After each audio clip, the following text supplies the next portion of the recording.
بے نمازی کی قبر سے چیخ کی آواز۔ ایک گاؤں میں ایک شخص رہتا تھا جو ہمیشہ نماز سے غافل رہتا، نہ مسجد کا راستہ معلوم، وضو کا طریقہ۔ لوگ نصیحت کرتے مگر وہ کہتا ابھی وقت ہے، بوڑھا ہو کر پڑھ لوں گا۔ وقت گزرا، موت نے آ لیا۔ دفن کرنے کے بعد رات کے وقت قبرستان سے چیخ سنائی دی۔ لوگ دوڑے، مولوی صاحب پہنچے۔ سب نے دیکھا کہ قبر ہل رہی ہے۔ قرآن پڑھا گیا تو سکون آیا۔ صبح مولوی صاحب نے خواب میں دیکھا وہی شخص رو رہا ہے، کاش ایک سجدہ کر لیتا، آج عذاب نہ دیکھتا۔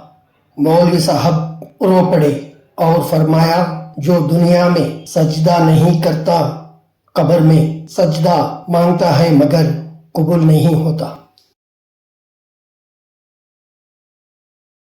مولوی صاحب نے جنازہ پڑھانے سے انکار کیا۔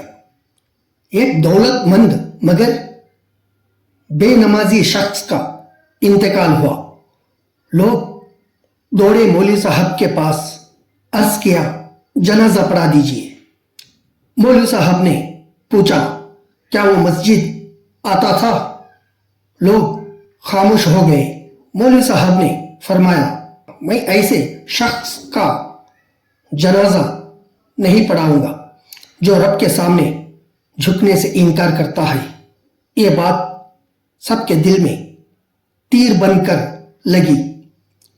جنازہ کسی دوسرے امام نے پڑھایا مگر لوگ شرمند تھے۔ مولوی صاحب نے فرمایا میں نے نفرت نہیں کی، سبق دیا۔ جس نے نماز چھوڑ دی اس نے اپنی رحمت بھی کھو دی۔